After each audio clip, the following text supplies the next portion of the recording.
Well, all right. Good morning and welcome to another CX community event powered by Hyatt Global as part of the North American Customer Centricity Awards.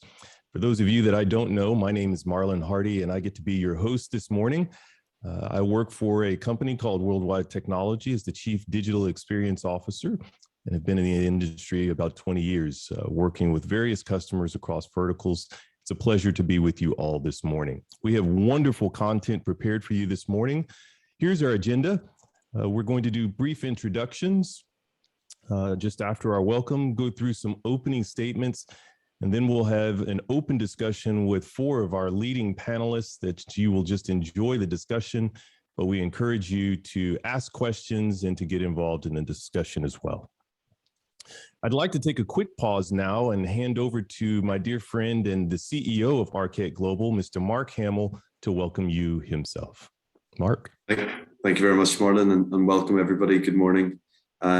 Just want to say a few words about the awards. We're into our third edition of the North American Customer Centricity Awards with the registration deadline fast approaching on the 10th of June.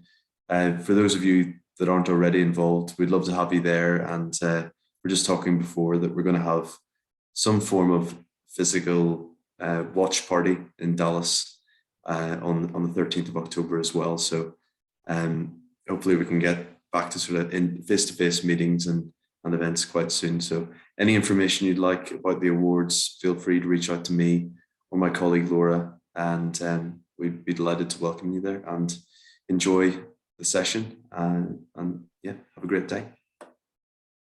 Thanks so much, Mark. Just a couple of quick housekeeping rules. Just remember to get involved, ask questions. You can use the chat here. We'll have a moderator that is looking for questions. And until then, just to keep the flow, if you could mute yourself, that would be fantastic. Thank you so much. Well, now I'd like to introduce you to our panelists, and I'll allow them to introduce themselves one by one. Let's start with you, Margaret. Yes, good morning, and thank you for having me. I'm pretty excited about this. My name is Margaret Heyland. I'm the Customer Journey and Strategy Manager at Ally Financial. I am responsible, and my team is responsible for auto loans, pre-delinquency, all the way through to collection, repo, bankruptcy. So looking at how we communicate out to our customers, what their experience is, and really just taking a look from soup to nuts, the whole thing. My experience is I've been in the financial services industry for 30 years, kind of grew up at USAA, spent 24 years there. I've worked at Mass Mutual, did a little stint at Wells Fargo, and now I'm at Ally. My passion is customer experience, love getting into the minds of customers, looking at how we pull them through product funnels, tools, calculators, and making their experience better. Fantastic. Thank you, Margaret. Dana? Hi, hello, everyone. Again, thank you, as Margaret was saying, for the opportunity to join you today and hopefully have a discussion back and forth with all of you about this really important topic. My background has been mostly in industry. Actually, I've had the pleasure of leading both field and corporate teams in generating sales and marketing and operations and human resources and training and development. So I've had a wonderful blend of leading cross-functional teams in multiple industries. Excuse me. And I think that's what led me to the recognition, actually just as the CXPA was being founded, to become a founding member there and really recognize that what was separating people's ability to sustain customers and revenue and their growth strategy was really coming less from product and more about showing up in a way that customers value without having to come and ask them to be the innovator of that. So I have come from those industry-led roles several years ago to a company called Slalom, where I'm a customer strategy principal, and it's great fun to really work with a vast array of clients on their journey at different points in their journey to help refine and develop what customer experience means to their organization, within their organization, most particularly to their customers, and as I continually say, to their growth strategy, because this is the product that will get you there. So I'm very much looking forward to hearing from the other panelists and noticing a financial industry connection. I too have had some background. I was recruited from Neiman Marcus to Citibank. So that shows you that the need, the common quest for customer insights to develop your business is across every industry. So thank you. Dana, so great to have you with us. Thank you so much. George, please introduce yourself, please. Yeah, thank you for having me. My name is George Bell Uribe. I'm Director of North America Customer Experience for Sage Software. So it's the job for me and my team to take our NPS survey comments, convert that into data, and then we drive a continuous improvement within our organization with our people, products, and our services. I've been with Sage about 20 years, and I've been leading our customer experience effort for about 5 years now. It's a pleasure to have you with us, George. Thank you. Thank you. And David, welcome. Yeah, thank you. It's great to be here. So my name is David Shaw. I'm a global customer experience director here at Sage, and I've been with Sage for 23 years now. Started with our customer experience program when we didn't have one. We actually built it from the ground up. So I have a wide variety of experience, from creating that first model to how do we drive engagement, get our executive buy-in, right? Develop programs and pieces that really drive awareness around our customers and their experiences, so we can create that customer-centric culture and deliver the tools and the pieces that our customers need to help them succeed. We look forward to the discussion that's to come now, and our topic for today that our panelists are going to walk us through is turning customer insight into action. So, Margaret, what are your thoughts to start us off? Yeah, when I think about, turning insights into action, for one, and I guess I'm going to speak for myself and my experience, but you've got information and then you have insights. And information and insights are different to me than actionable insights. So we get tons of data. Customers are falling out of tools. We're losing 40% of our customers, or the NPS score is going down. But to me, when you take those insights and you can really find out, it's the why. So the insight is, they're falling out of the funnel, but it's on this page and this question. When you have a more actionable insight, it really gives you something to where you can go and then really figure out what to do with it. So when I get insights or when I get data, sometimes I have to go back and do a little bit more research so I can find out what's going on, why they're falling out there, before I can actually go make a plan. The other thing, when reporting out insights, I always like to do, like, here's the finding, and then kind of, well, so what does it mean to my stakeholders? Why is it important? And then what are we going to do about it? So if you can give them on what you're doing, why it's important to them, and here's what we need to do about it, I find that helps with it. And then the third thing that I always try to do is I find it best when I can align myself to a stakeholder, to a cross-functional team, to have a team that we're all kind of working for the same goal, trying to solve the same problem. And when it's kind of like, it takes a village. It's easier when you can go in and report out your findings and say, here's what's going on, and have it be meaningful and important to the stakeholders, but then your cross-functional team, because you're all kind of agreeing, that helps than rather me just walking in and saying, here's what's going on. You need to listen to me because here's the data. I find that does not work at all. So those are there's others, but those are kind of my top three, I would say, best practices that I have found that have worked for me. Make the insights actionable, align to your stakeholders, share your data, your journey maps, whatever it is. and then take it back to the business goals, find out what's important to your stakeholders, what the problem is they're trying to solve. That kind of helps get it kicked off and helps me get things done. Fantastic. Thank you. Dana, what do you think? What are your thoughts when you hear actionable insights? We don't have time for that, but so much of what Margaret said, I would absolutely echo. And, I don't want to take us too broad, but sometimes I've noticed, both with customer experience professionals and certainly with industry leaders, our customers as well, we sometimes forget to step back and think about, well, first of all, Margaret, thank you. Yes, what are insights? What are we even calling insights? But what insights are we looking for to do what, for whom, to what end, right? And so I think we have to think about defining the insights, what's the purpose of the insights, who cares about the insights.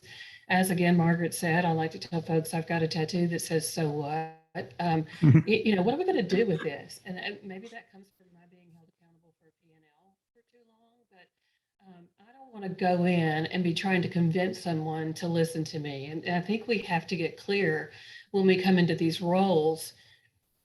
I've had the pleasure of working with all of these organizations, global, and, down to just US. And, they've all been wildly successful without having a customer experience team and strategy.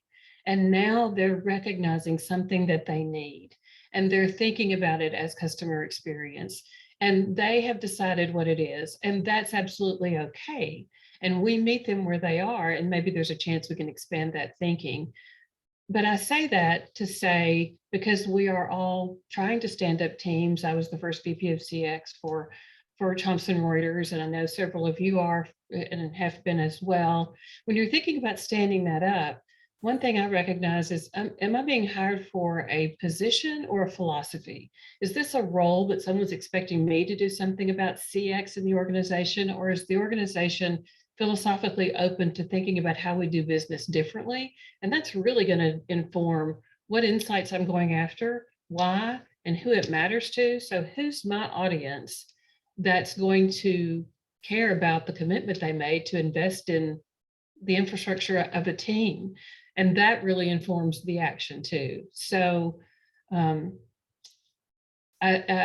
believe that you have to sometimes just let the stories talk to you as well. When we were looking at some of our insights, we were struggling with some decline in an internal metric for customer satisfaction. And it was very enlightening. One of the leaders, the VP of sales, said, we've exceeded our sales quota by 3 times, but our customers have never thought less of us. And for me, that was magic, because I thought, well, there you go, right? We never expected to be putting 3 times our sales volume through the funnel. We never expected to be trying to onboard that many folks, answering questions. And did they buy the training software? And so that helped us get really finite at where in the journey we were having the disconnect, and how we might be connecting who in the corporation or organization was buying our product and who was using it. We were sending the survey to. So I think it's just important to get really clear on what's the motivation. So to Margaret's point, we are clear on the so what. And yes, we provide research and we tell that story. I quickly learned that, very few senior leaders in, readouts want to hear all 30 pages of the beautiful slides we were developing. And not to take anything away from that, but we needed to get crisper about synthesizing that and take no more than 5 slides in those meetings saying, we talked to these people, here's why. We appended the CSAT to the financials that we had. And we don't need to get a lift from 1 to 10 in our internal customer sat metric. Look at the opportunity between moving the needle on these people that rated us a 5 and these that rated us a 6. Look how many more products those that rated us a 6 buy over the year. Look how much longer they stay with us. Here's your sales plan right here. So I think when you can show up talking in those sorts of metrics, then that will inform that end conversation will inform where you're going to go fish for what. Yeah, that's great. That's a great perspective. I love the position versus philosophy approach. George, could I lean on you for something? You talked in your introduction around all the data, and it's kind of I just picked up from Dana around all the different places you can gather insights. One of the questions that came up on a previous session was like, where do you know where to focus on? All this data is out there. Yeah. How do you know what to focus on and what's actually actionable? Right. So actually, I let the data tell us what to focus on. So to me, this is the fun part. We collect all this data. We have a lot of colleagues reaching out to customers. We have, to obtain feedback. It's taking that data and then developing the tools so it tells the story.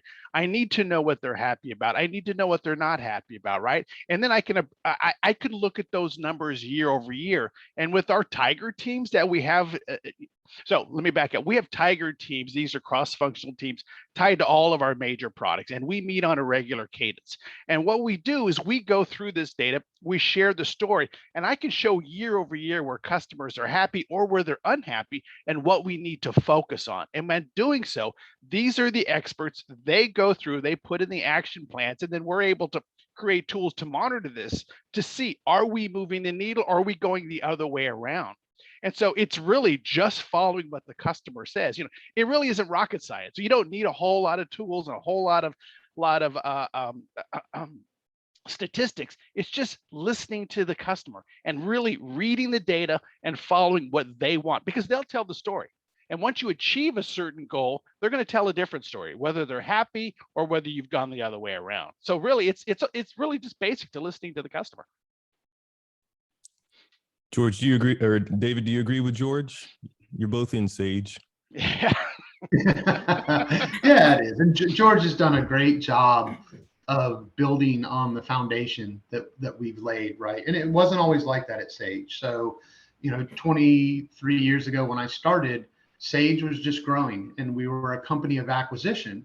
And so we were buying other organizations, and we didn't have a centralized survey process. We didn't have cross-functional teams. We were very siloed, depending on, which company you came from before joining Sage. And so, like George said, getting that data and getting it together, and then getting those teams together, getting those cross-functional teams together to look at that data. I can read it all day long, and I somewhat understand what the customer is saying, but the people that are building these applications and building these processes, they're the ones that really understand what went into it, what they were expecting the customers to experience, and now they can see that feedback and they can see what's really happening. And so by getting them in rooms at the beginning, Tiger teams kind of became a result of that, where we would bring those cross-functional groups in. We'd look at all of the customer feedback that we could gather, be it from surveys or from social media posts or call recordings. And then we'd let that team decide, right? Once we kind of mapped the whole journey and we looked at all that feedback, it was letting everybody kind of, here's your red dot. What's the pain point? What do you see in this journey that you think we can improve on? And of course, when you see those clusters, that's an area where there's got to be some focus. There's something going on there, and we can deep dive. So it really is, you can build all the tools in the world, but until you get the people who are building these services and building these applications for the customer, and until you get them in a room and you get them looking at that feedback and discussing it, it's hard to make progress. Yeah. That's a great point of view. And George, I was just challenging you. That's all. Oh, no, that's part of my job, right? So let me come back to something common that we're talking about here is data in multiple different sources, multiple different areas. Margaret, you touched on something earlier when you said info versus insight. How do you take data and turn it into helpful insight? How do you make the transition? When do data points become insight that lead to something? Is there a pivot? Is it a problem that's reported, or is it something proactive that you go after? Could be.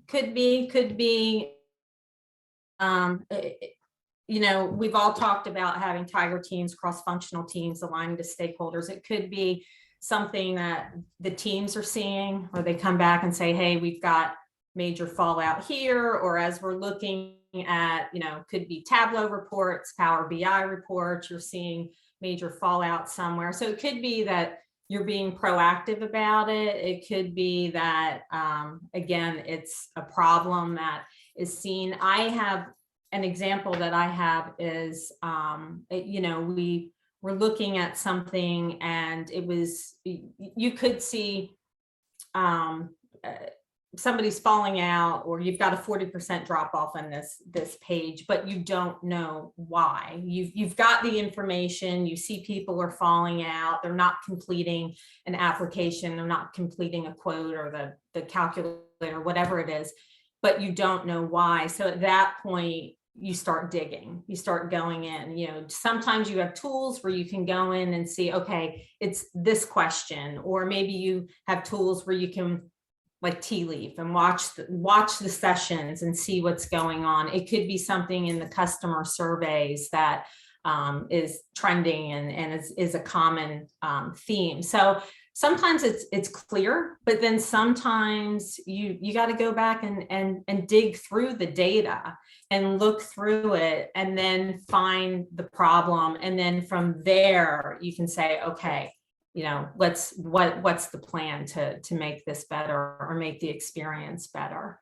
So I don't know if I answered your question, Marlon, but that's kind of, you know, it's both. You know, sometimes it's stuff you're seeing, and other times it's stuff that, you know, the executives will bring a problem to you and say, hey, this is going on, or they think it's a problem. And sometimes you go and look at it and find that it's one or two customers that this is happening, and it's not a problem at all. So I think a lot of it is, you know, being able to take that data and decipher it and decide, is this a problem or is this a one-off that the executives are seeing because it's 3 complaints that have come to their, you know, to their attention, and it's not really a problem. So yeah, I see a lot of heads nodding in agreement.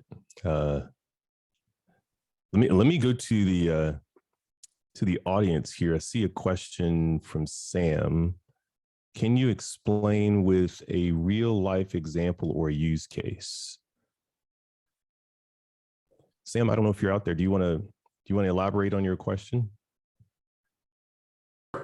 What I wanted to check, because Heyland gave that answer for the question you asked about how do data points turn into actionable insights, right? So I just wanted to know if she can give us a use case or a real life example of how she had encountered anything like that. yeah, so at USAA, I was responsible for lead generation. So really pulling customers through that were falling out of any product funnel that had to do with investments, brokerage, advice, guidance. So one of the things that we were seeing was that there were like 2 huge drop-off points in the renter's insurance. We weren't really quite sure what was going on. We knew that 40% would start, but then they wouldn't finish. So what we did was went through, and to get a little bit more insight into it, I actually sat and listened to phone calls. You know, if you've never sat and had a call session with your reps, it's a really great place to get insight into what is going on. So I listened to phone calls, I interviewed them, and what we found out after, you know, I listened to several phone calls, what we found out was members that were going through, one, were getting confused on liability and landlord insurance. They didn't understand that, so they dropped out and called. There was another place where they dropped out and called. And then the other big insight that came back was members that were going through the renters and were underinsured.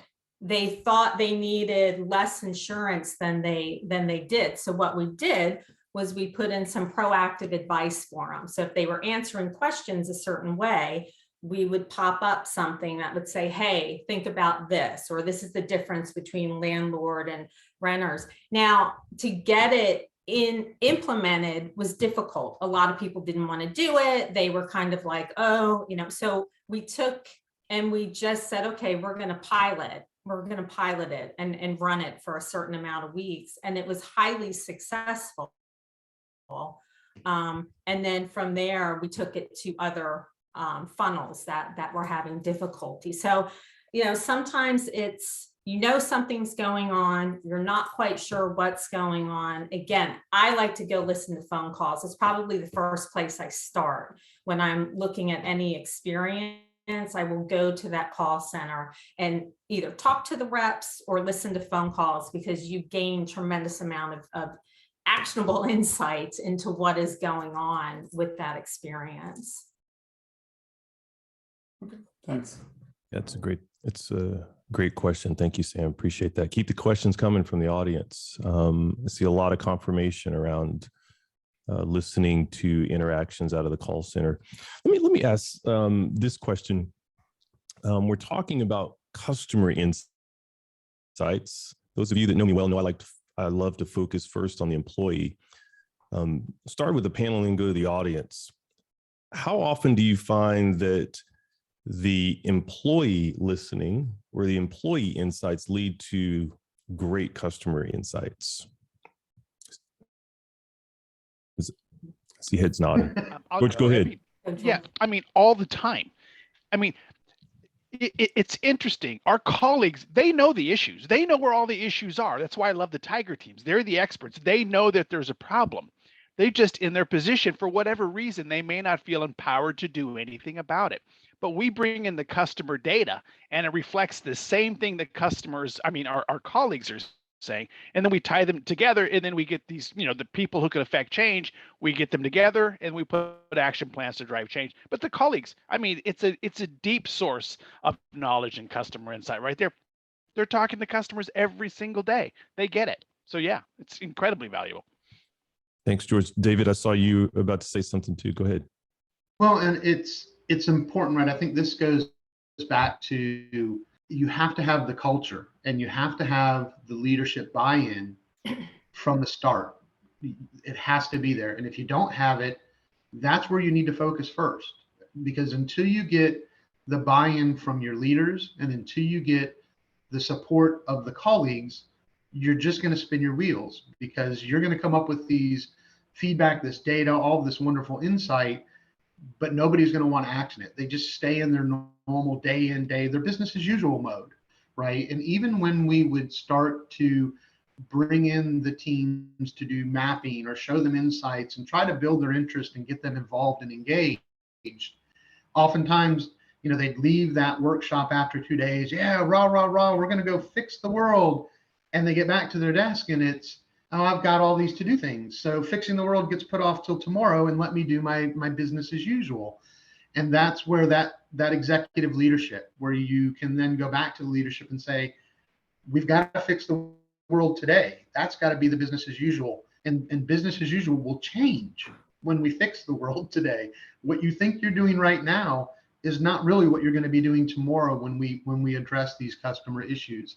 The other big piece that really helps with that is storytelling, right? I think you can have all the data and insights and all this technical stuff that says this is broke, but until you can go back to leadership with a story, a real customer, and take them through, this is what the experience was. If you could have call recordings where you can play a customer going through one of your processes and struggling, and watch the winces on your leadership's faces as they have to bear what a customer goes through, that's going to get those people to jump up and say, okay, what do you need? Where do I need to help? How can I give people some time? Where can I add resources so that you have what you need to drive the colleagues and give them those tools to produce the experiences you're trying to deliver? Yeah, thank you, David. Appreciate that. Let me come back to Dana. Dana, maybe you can start us. You shared in your intro earlier that you've been in several organizations as a CX leader. You're now a principal in a consulting firm that is an industry leader helping organizations now. Can you just share with the audience, like, what are some of the greatest challenges inside of organizations getting access to data? Yes, I can. I guess the good and the bad news about that, Marlon, that great question, is that it's very common. Like, the challenges are very common. Organizations were built hierarchically. They go like this, and customer journeys go like this. And how do the two intersect? And who gets what data that is the data they need at what point in the customer journey? So what we work with clients is helping them understand you're successful in your own silo within the context of the journey, and how does the customer have one long conversation with you instead of multiple one-offs like they're dealing with a different organization. And that all goes back to what data you have available to whom, when, and where. And speaking of empowerment, can you empower customers and employees to do what they want and need to do at any given moment? And that means not only having a great website, but building that website thinking, what were they doing just before and what are they going to do just after? And how do we do this within the context of not just a great digital experience, because that won't matter if they need something and no one answers the phone in the call center, right? So it's a pretty critical data story. And I think one way that has helped me be in a position to tell that is to be sure there are reasons to go out and identify issues and build resolutions for that. Because I was building a footprint that didn't exist in an organization, I sort of silently adopted this motto that I would wait to be asked to leave a meeting instead of wait to be invited, because there was no history in the organization, like so many of our clients find, of having this CX team, this CX leader. And there was no shortage of success in the organization, in any of them. If I were to tell you the organizations I've worked directly in and consulted with that have been wildly successful without a customer experience leader, the list would be long.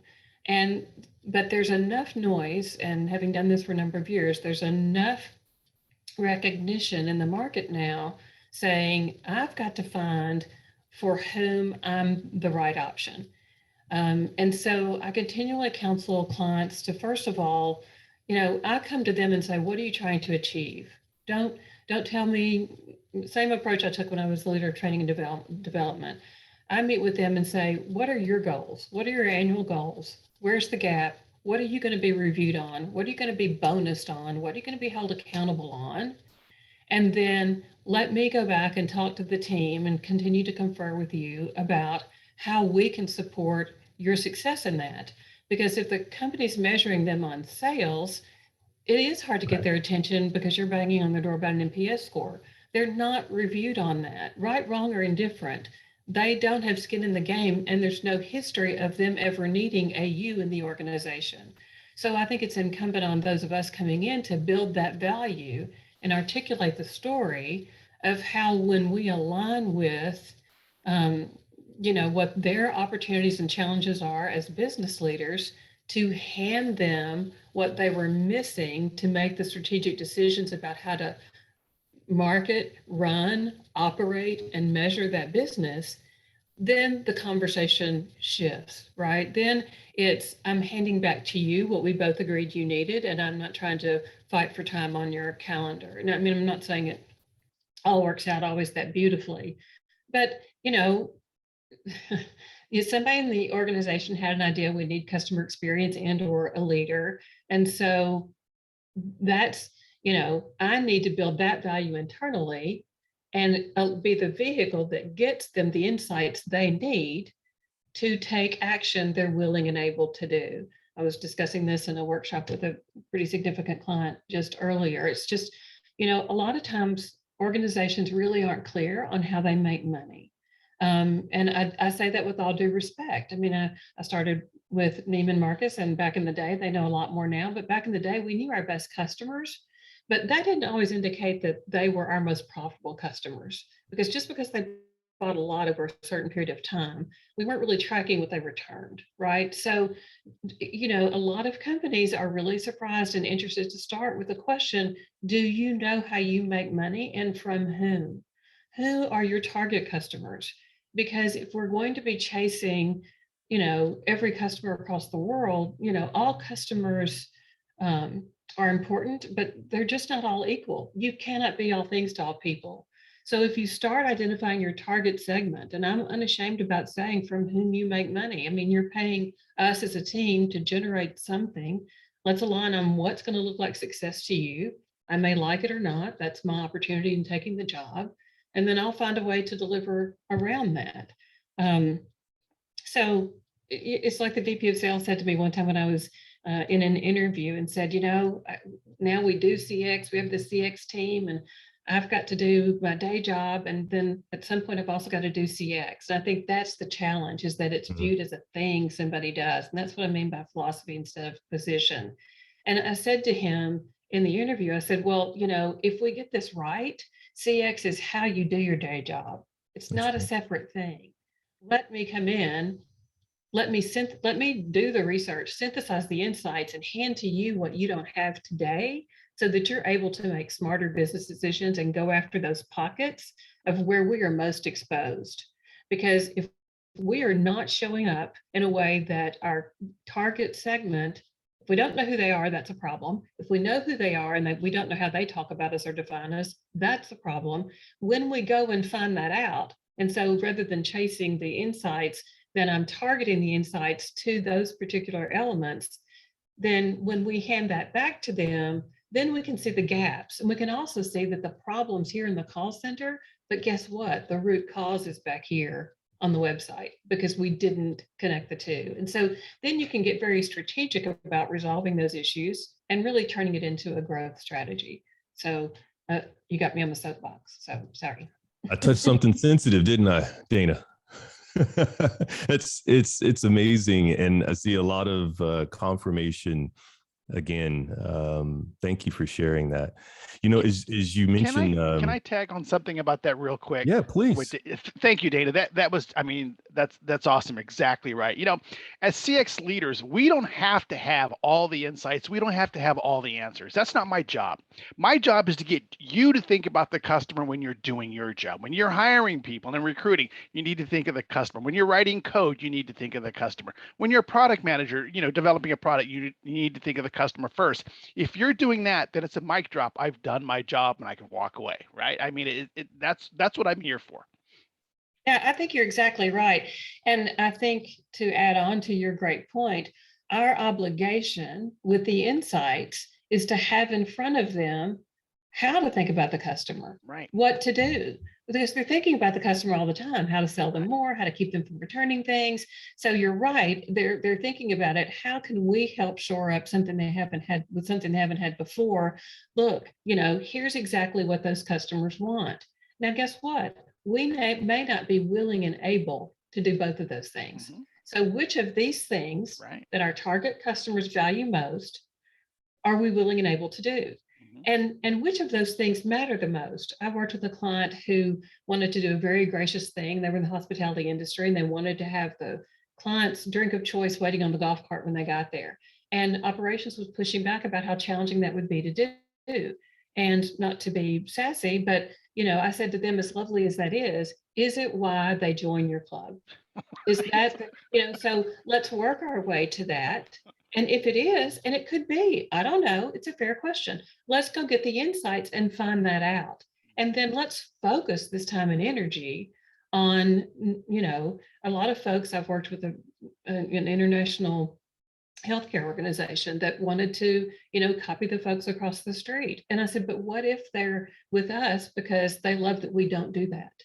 Right. So it's really about finding out those customers, finding the mechanisms to get that insight, and then turning it into something, to your point, George, that organizations can have in front of them and incorporate in their decision making, not only within their silo, but left, right, and center of it, and say, okay, now I'm an employee. I want nothing more than to do a good job. So if you can show me, George, those insights that you got that tell me how to do that, and I know that I say this instead of that because something rings true about that when I talk to our target customers, then I'm not guessing. I'm not just putting a smile on my voice. I'm literally doing something that we know will help keep a customer, stay longer, buy more, tell others. It plays into a question that Larry is asking here in the forum, which I think is interesting, as organizations are deploying what they call omni-channel as a better listening model. His question is, how are companies navigating the technology and human challenges in creating a single point of view of the customer? How would you respond? We can open up to the audience. Anybody's feedback would be great. What do you think? I can let you know a little bit about how we've worked it here at Sage. That'd be great. If that helps anybody. Absolutely. So, like I said at the beginning, as an acquisition, we had a lot of different systems, and so it was kind of manual. And I think that's where journey maps came in really helpful, right? Where we could lay out end-to-end journeys. We could understand what all the different touch points were and the technologies we were using at those touch points. As we've progressed and as technologies progressed, we've started to use things like data lakes, right? And massive databases where we can put, sync nightly up with various data points. So we can bring in our finance information, we can bring in our customer experience information, we can bring in our renewal information, and then we can start to look at that based on a timeline, right? And we can start to see all the different pieces that we're touching, whether it's finance, whether it's a support interaction, whether it's a sale, and start to understand, what does that journey look like for a customer? The next big piece that we've actually engaged on now is, and this goes back to the employees, understanding what part they play in the customer experience, right? And so we took that journey, of course, we established a life cycle, but now we've turned it into, what are those customer promises? What is it that we're promising, or the expectation that we're setting with a customer at each of those stages of the journey, so that the employees understand, what are you promising to give the customer and what you're delivering to them? Are you promising them an effortless experience? Are you promising them an instant gratification or an instant result? But what's that core promise that you're making to them, and are we delivering on that promise? And I would also say, we have to think of our colleagues as our customers as well, right? We're working with them, we're trying to make improvements, but we need to give them the opportunities to improve and be involved in the process. And the easiest way to keep this culture and to keep moving forward is, again, treating them as as customers as well. The more they get involved, the more they're going to want, the more they're going to demand from you as a CX team. You have to be able to meet those needs and bring them in. Mike, I appreciate those comments and that perspective, Dave and George. Mike, you've got an example you want to share? Yeah, good morning, everybody. Mike Kendall with Moose and Needle and the Customer Lab. When I was leading CX at Capital One, we had a team of really brilliant data scientists, and they had been, I think to David's point, sort of using the technology that was emerging and sort of studying the points across the journey, and came up with something that they called Mood Ring. And the idea was to look at the journey and say, what's the happy path for a customer for a particular product or experience? And then what's the sad path, and where do they fall off? And what are those points that we can measure and find them falling off? They've called 3 times trying to get something done, or they've failed to log in multiple times, or it took so many days past to get a loan approved, or whatever it might be. So we came up with sort of validated learning from all those points, created the happy path model, and then built this ring system where we could, in real time, if somebody was calling a call center rep, a color ring would pop up on their screen, either red, yellow, or green, and give that wrap a little bit of insight into this customer's coming in hot, they're red, they've got a lot of problems, they've fallen off the happy path, or they're yellow or they're green. And then over time, we were able to do it at a cohort level and say, okay, auto loan customers from Montana as a group are starting to turn yellow because of a certain problem or something. So to me, I love the hands-on, let's go listen to calls, and all that's important, the sort of scrappy empathy, but that data is power as well. And to be able to use it in real time or even predictive is super powerful. Thanks, Mike. That's a great example. Appreciate you sharing that. Any other examples or any other comments from the audience? Any other questions? You know, I'll ask while we're waiting for a few more feedbacks, maybe to the panel or to the audience. You know, we're talking about taking data and making it actionable, and there's one step around understanding the data, which for us as practitioners, we understand there are options, Dana, to your point, and to your point, Mike, you know, what paths do we have and what's the most important thing? How do you get business leaders behind one of those paths to take action? We're not making data actionable now. How do you get business leaders to invest and take action on insights? Any best practices? I'll answer that. Yeah, go ahead, Margaret. Okay, I was just going to say, you know, I work in the collections process, which, you know, when I first came to Ally, people were like, collections, what do we care whether or not customers are happy about it? They owe us money, we're trying to get them to pay back. But, you know, there's a certain, you know, just because people owe you money or are late on their car payments doesn't make them a bad person. Life smacks you in the face, things happen, and people can't pay their bills. And so one of the experiences that I'm looking at is bankruptcy. And you know what happens is, due to legal and whatever, we take away all of the web access to them. So they come to Ally, they log in, maybe they still need to make a payment and they can't do it and they're frustrated. So one of the things that we are doing is journeying that out and showing the emotion, the frustration of these folks that are trying to do the right thing,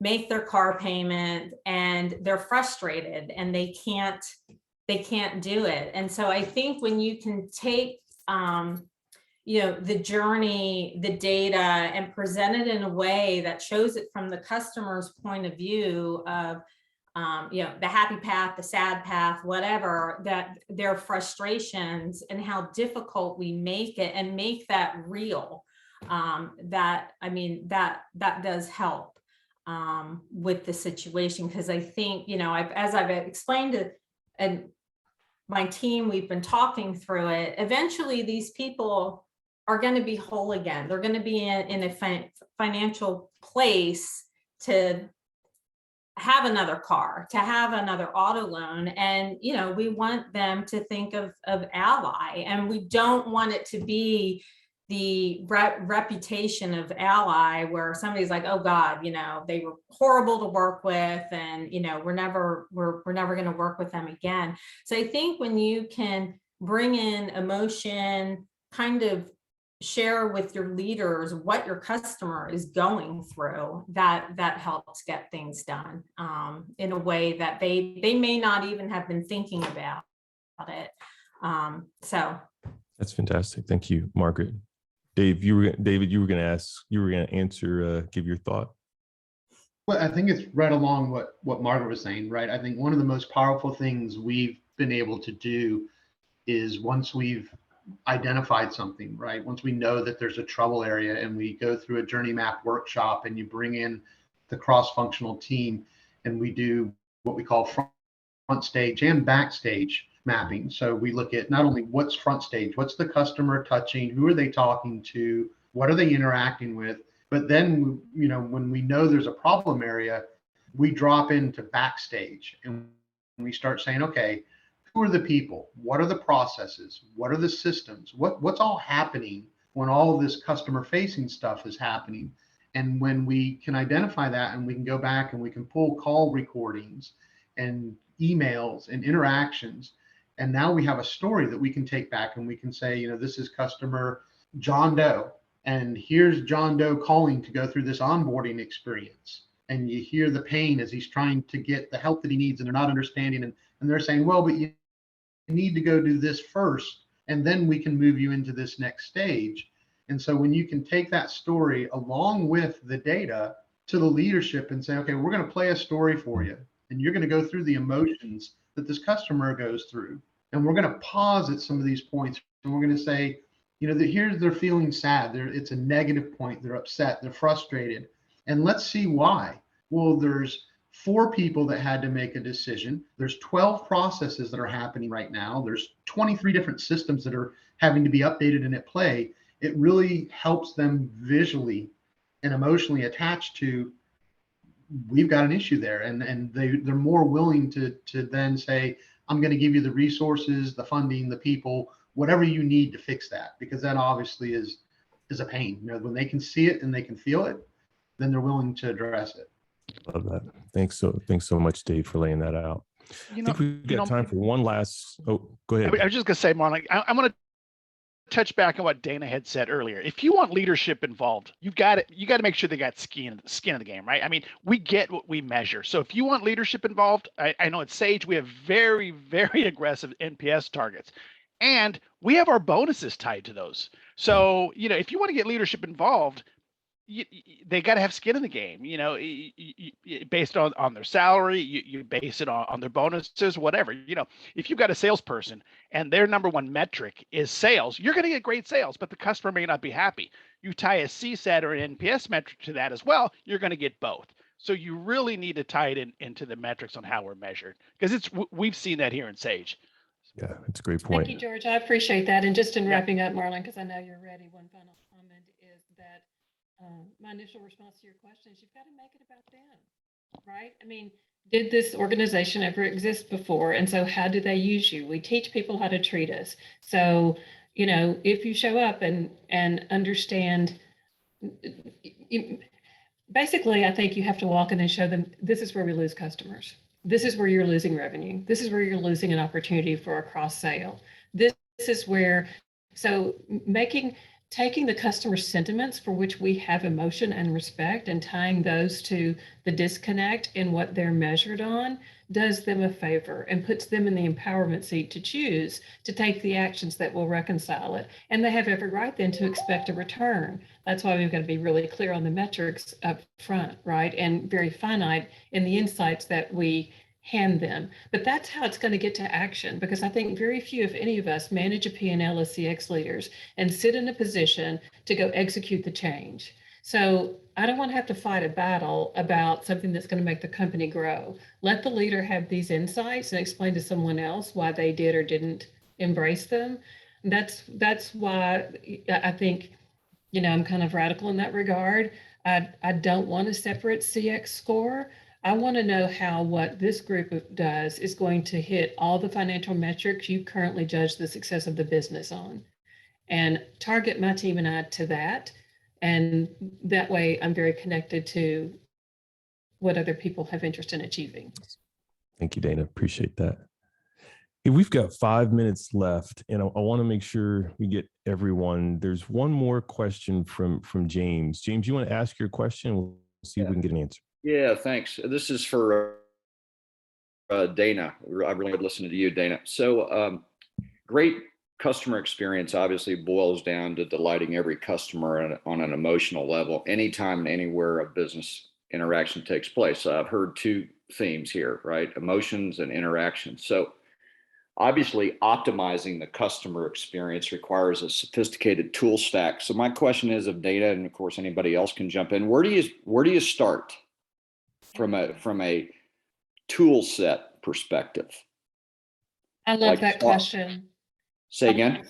I said, I love that question, and I'll give you the short answer. Thank you. And I'll give you the consultant answer. It depends. But Sure. it truly does, right? I mean, I think we all work in organizations who've grown through acquisition and they just bought the existing technology and there's not been yet that cohesive connection of the systems talking to each other. So I'm going to go back to senior leadership and what you're trying to achieve in terms of identifying what sort of pipes you need to get what sort of data, when and where to who, and why to do what with it. And that's why there has to be some customization. But I'm always going to go back to, don't decide in the platform you need, don't even decide in the database you need until you decide three things if you're going to be in the customer experience business. Do you have a clear brand about who you're going to be that's going to inform who you're going to attract? What do they care about? Which of those things are you willing and able to do? And how does that tie to your financial metrics? Those are the three pillars, I think, that have to be considered for customer experience, which, as I said, is your growth strategy. So once you identify that and you can get your target customer insights, and then you know what has to change, then you can strategically realize, you know what, and a great example was I consulted with the chief customer officer who had previously been the chief marketing officer for a major hospital in Dallas, in a new role, not knowing where to start, getting ready for the first board meeting the next week. I'm not selling from the podium, but we have a 6-question survey that she can take. And so we were able to identify for her that even though she could see the people in the emergency room were miserable and she felt like that was their greatest disconnect, she needed to start there. What we were ultimately able to show her when we looked at the 6 key pillars of customer experience is that that was stemming from not their lack of access to the right data at the right time. They were already down the path selecting a technology platform, but they stopped to put that on hold while we came in and helped them identify the data that was needed to be sure the data was built in a way to get distributed to the people that needed it when they needed it. So I apologize if that's not as nice and neat an answer as you might like, but I think that we tend to go fix a problem, and we really love to do that in consulting without backing up and saying, what are you really trying to get done? Because I can pick a lot of different technology platforms that do a lot of different wonderful things, but what's going to show up in a way that's going to keep a customer from leaving you and or having them recommend you? That's Thank great, you, Dana. Thanks a lot. I love it. You knocked it out of the park. James, thanks for the great question. Thanks for the participation from the audience. I'd like to thank Margaret and Dana, George, and David. Thank you so much for your participation and leadership. This audience continues to grow, and we welcome you back for the next event. So stay tuned for that. As Mark said, look out for the dates. Mark the viewing in Dallas, or the virtual viewing of the North American Customer Centricity Awards and the World Series to come as well. So thank you, Mark. Thank you to Hyatt Global. We hope you have a wonderful rest of your week, and we'll see you next time. Thanks, everybody. Have a great day. Bye.